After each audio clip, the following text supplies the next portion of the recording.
Hello everyone, this is a Vault Policy Masterclass. Now, if you have seen me talk about Vault in the past, like a couple of times, you may have seen me use this slide. And I think by virtue of Vault having like extremely cool functionality, both at the top and at the bottom, that, meaning being great at sort of establishing the identity of workloads, but also having really interesting workflows when it comes to managing secrets. 9 out of 10 times I have purely concentrated on that, how you authenticate your workload or how Vault does this, to be honest, a pretty cool trick in order to get you a secret. With that, I've always noticed that I don't spend enough time talking about the middle, which is the most important thing, how Vault actually does that brokerage of secrets and how policy really connects, that identity with that secret. How do you define that policy? How do you establish, who can do what in Vault and the under what conditions part? So hopefully over the next 25 minutes, I'm going to be focusing mostly on that and giving you a pretty good overview in regards to what Vault policy brings to the table. Also during this presentation, you may hear me talking about different personas and what is their relationship with Vault when it comes to policy. You may hear me talk about consumers, which are basically the people that actually need to access secrets. And they may, put a lot of effort in focusing on, what kind of secret do you get or the under what conditions. But then on the other hand, you also have these producers. We tend to talk about them when we're talking about Vault. And these are the people that are mostly running and operating the Vault service. These are the people that are providing you with the capability that ultimately allows you to do secrets management. In case you haven't heard about me in the past, my name is Nico. As you can see in the picture, I lost quite a bit of weight.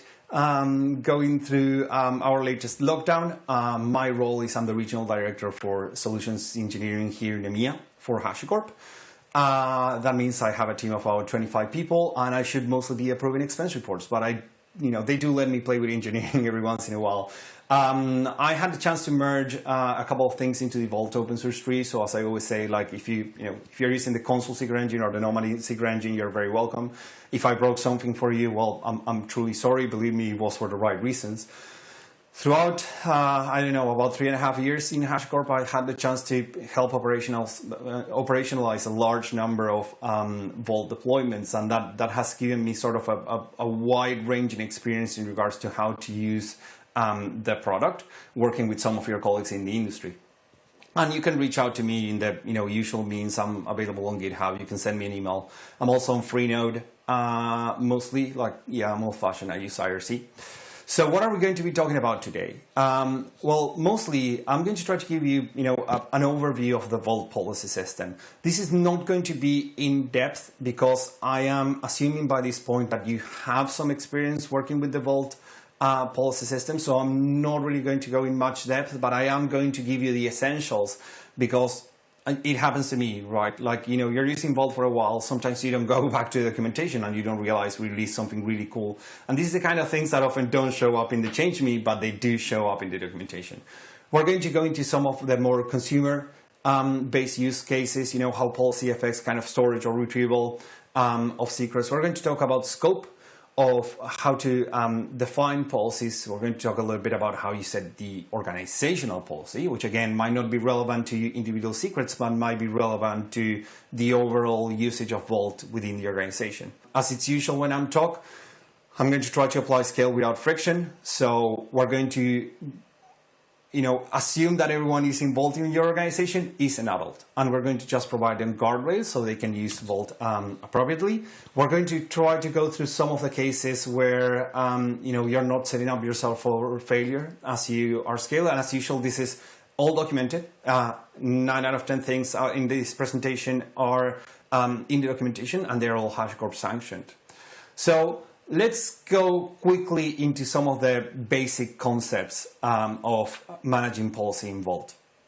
So by now you should be aware that there are a number of ways to enforce policy in Vault. And the most common one, the one that 9 out of 10 people are used to, is working with what we call ACL policies, or ACLs, access control lists. These are written in HCL, okay, which is a HashiCorp configuration language, same construct you use, for example, if you're writing Terraform code. These are very much related to a specific API path, and they are linked to a particular token by name, which means that basically if you're logging into Vault using a particular identity, certain aspects of your identity, might be your LDAP group membership, might be your IAM role, will be tied to a set of policies. So when you get a token, you're going to get a token that is assigned to that set of policies by name. But on the other end of the spectrum, we have something very interesting, which a lot of people are not massively aware, which is what we call endpoint governing policies. These policies are written in Sentinel, which again, you might be aware due to the use of Terraform. And we're going to talk a little bit more into depth about Sentinel. But the important thing about endpoint governing policies is that regardless of the identity, they are assigned to a specific endpoint, okay? And we're going to talk a little bit about evaluation in a second. Then we have role governing policies, which are also written in Sentinel, but much like ACL policies, they are actually assigned by the tokens to tokens by name. So as you imagine, you cannot have collision in the names of your policies, okay?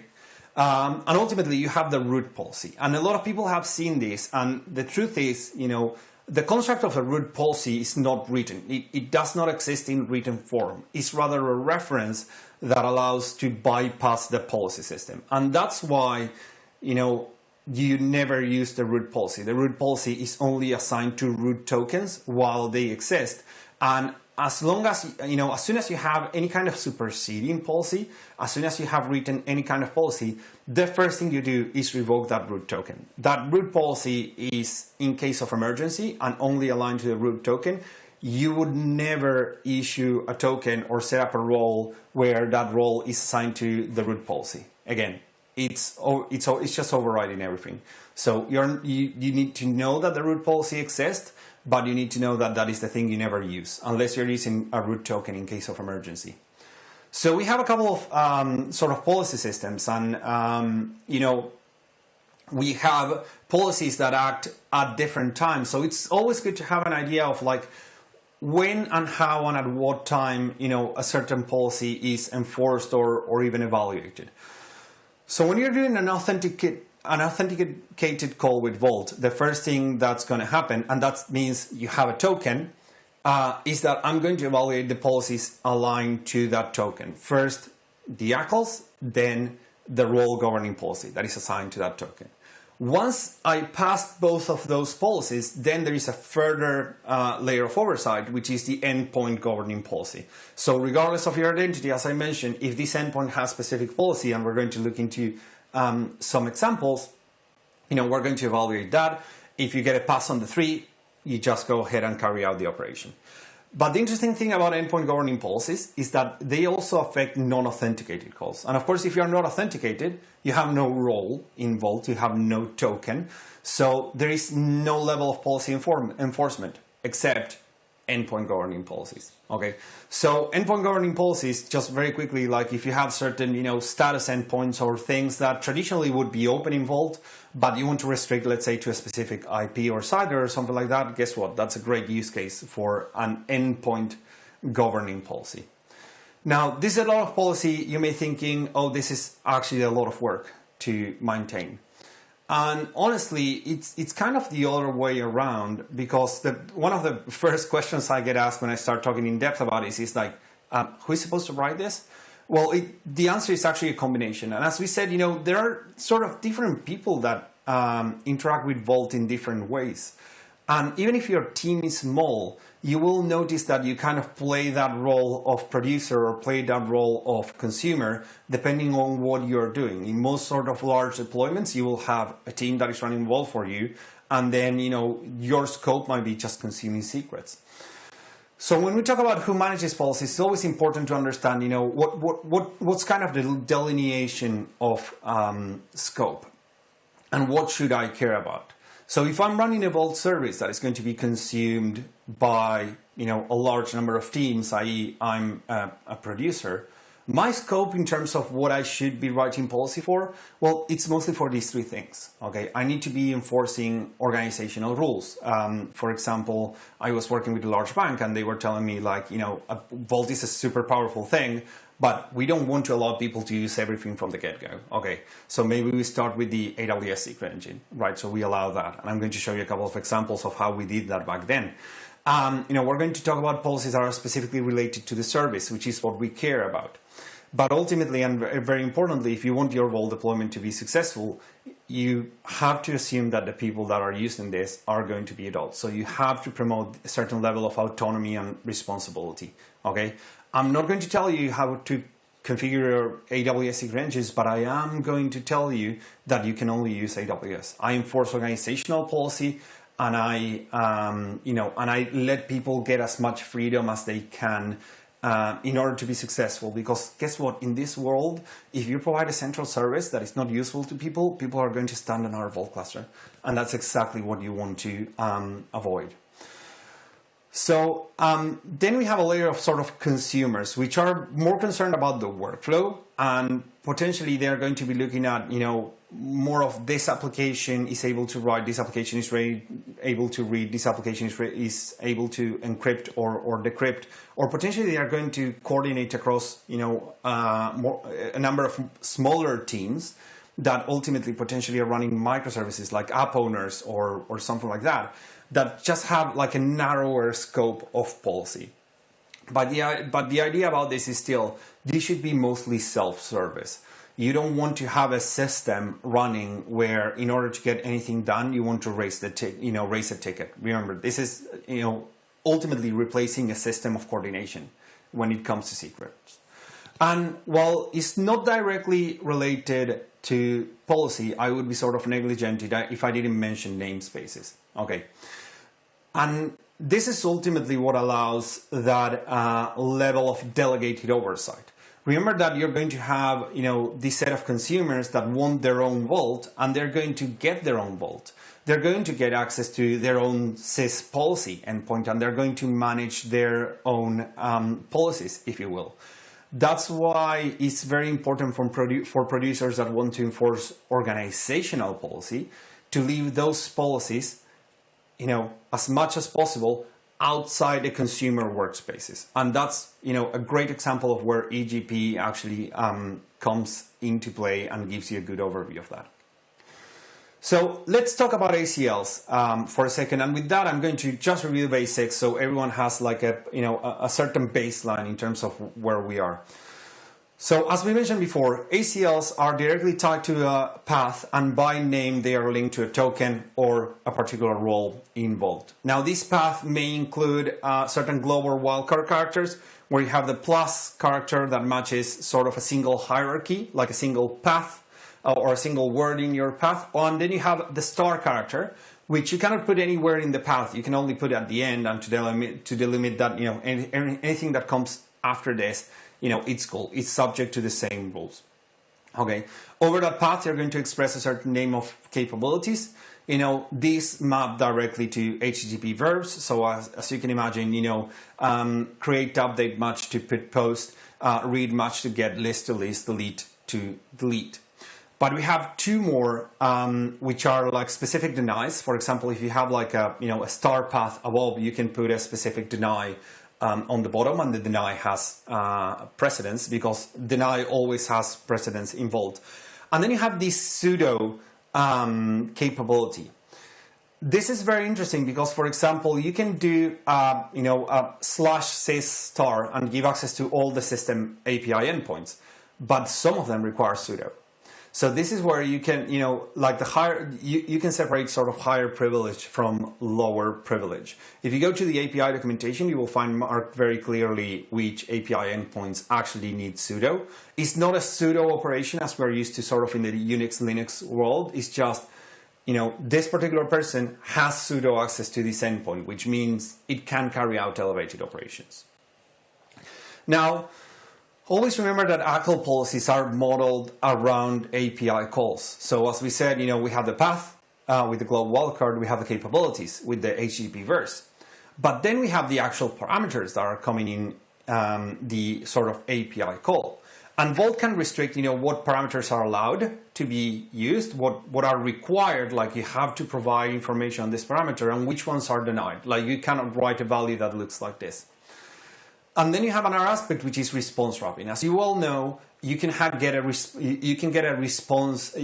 wrap response from Vault that can only be unwrapped once in order to check if there was tampering in the path. This is very useful when you have someone passing a wrap token from one person to the other, or you have a configuration management tool that you don't want it to know about the secret, but you ultimately want the secret to get there.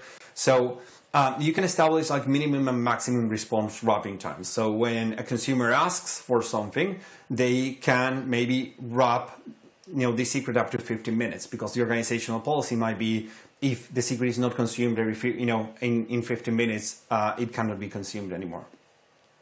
So let's look a little bit about what ACL looks like, which you might already be used to it. So for example, I have an example from my own Vault. I have a Puppet server. Sorry, I like using Puppet. And I'm using Vault as a CA for that Puppet server.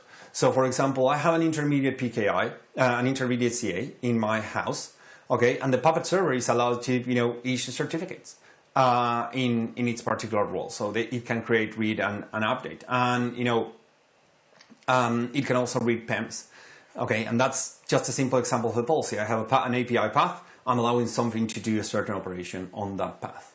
Now let's get a little bit more, call it specific or not, okay, on what you can do with these paths.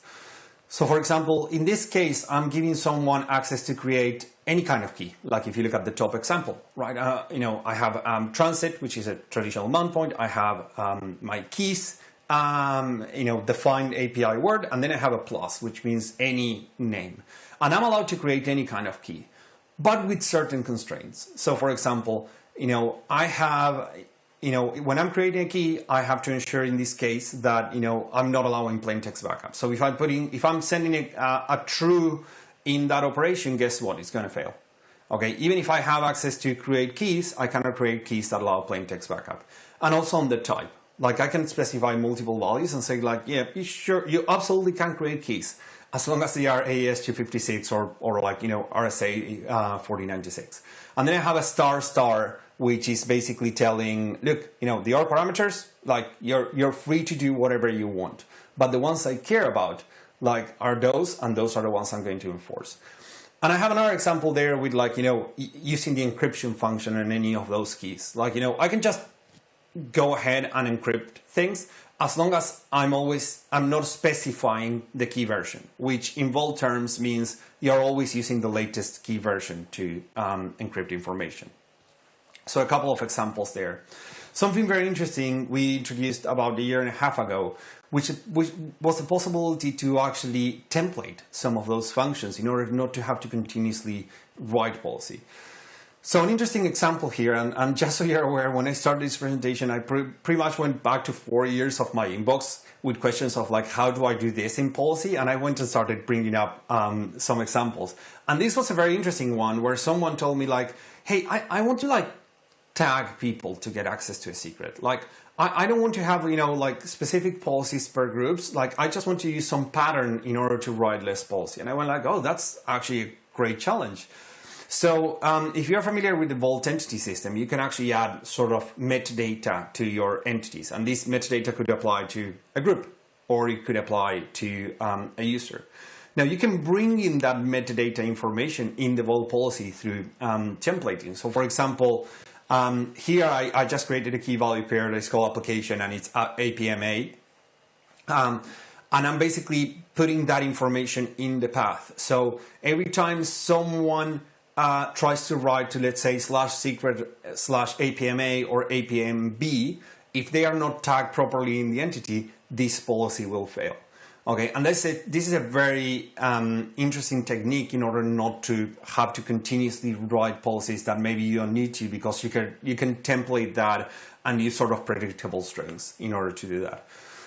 There are a number of attributes that go through templating. This is literally a copy and paste from our site. So I'll just let you get through it. It's mostly identity related, but ultimately that is probably what you can predict when you're doing templating.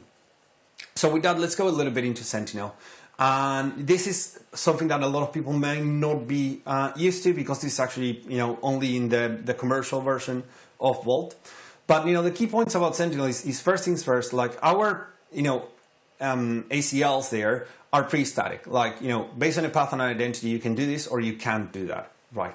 What Sentinel allows is a greater level of granularity because it introduced logic within that policy. So like if this condition happened or that condition happened and so on, let it in or let it out, and it's working on top of ACLs. So you may have like access to this, but then you may enforce something else on Sentinel.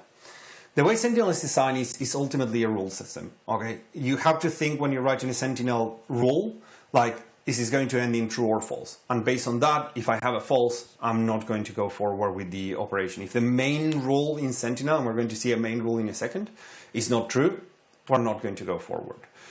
It has a number of imports that allows you more complex operations like parsing an IP range or CIDR, doing an HTTP call. I'm going to show you one in a second, manipulating like strings and so on. And as we mentioned, it can be applied in two different places, directly at the role, linked to the token, or in the endpoint with EGP. I'm going to call a lot of RGP and EGP going forward.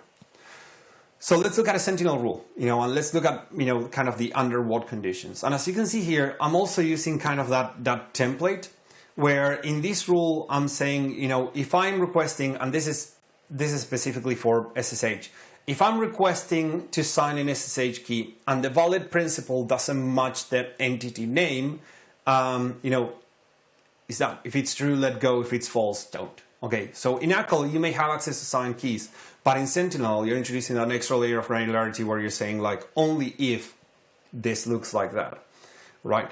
Now, the beauty about Sentinel is you can start combining these rules and go forward with that. So I was working with an organization that wanted that rule, but also, wanted to check like if they're logging in on business hours.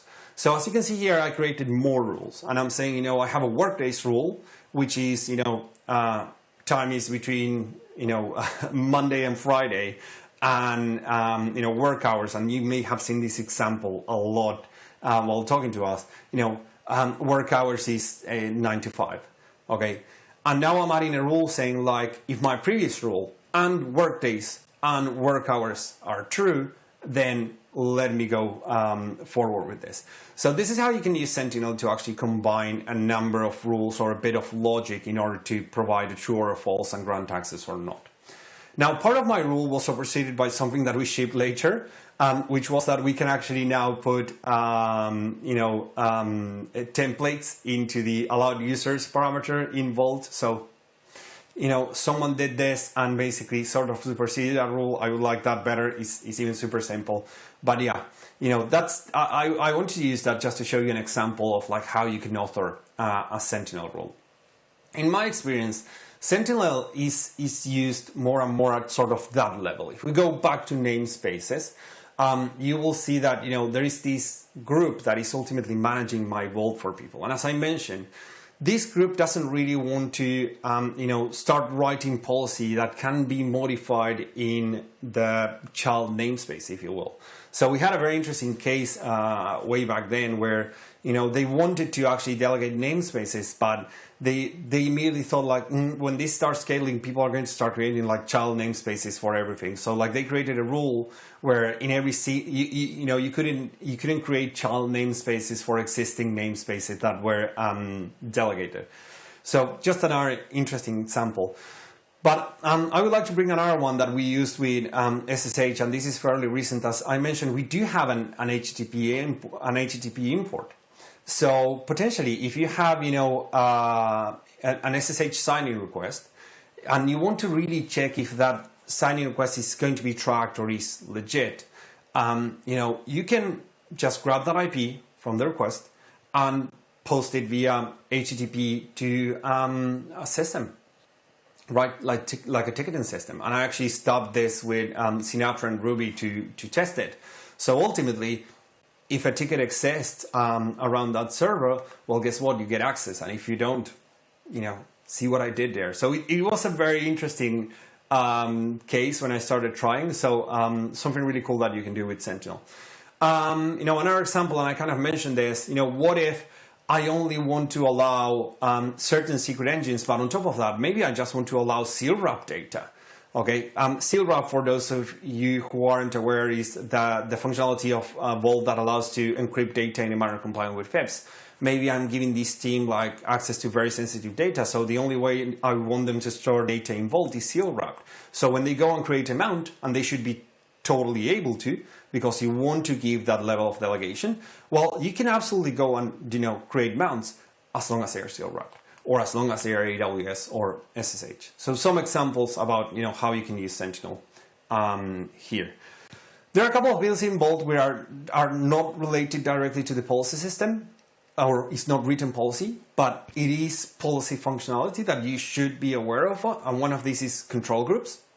Okay, control groups is an extremely interesting thing where, it involves more of the human workflow. Like sometimes, and 9 out of 10 times, you will probably go into Vault and say yay or nay, depending on what you're doing or how you're doing or which path or which side or whatever. Sometimes you're going to need a human to accept. So control groups provide an extra layer of authentication with kind of a multi-man role, where if you want to access a secret, I'm going to give you a wrapper. And 3 people out of 5 in an LDAP group have to actually go and approve you to get that secret, and then you can unwrap it. It's a very, very interesting feature to implement. It's very widely used in Europe because of GDPR, and kind of multi-man access is one of the aspects to take into consideration, but very, very nice to have.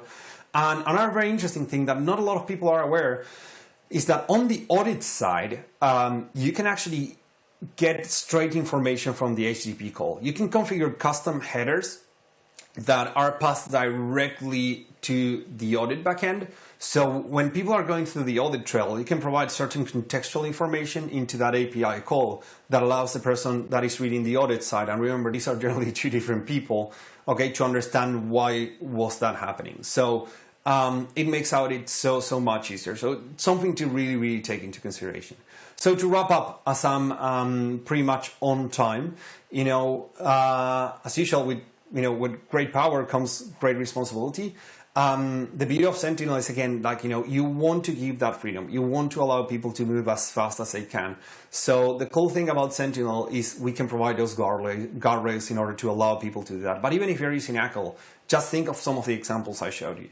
Right, if you want to create keys, that's fine, but you're going to do it to, an algorithm and a cipher that the organization is comfortable with.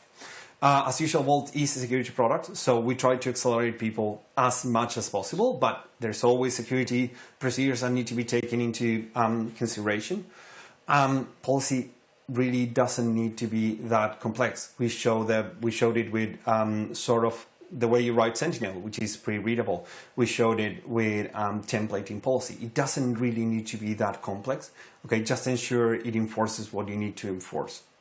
And ultimately, as I always say, read the docs.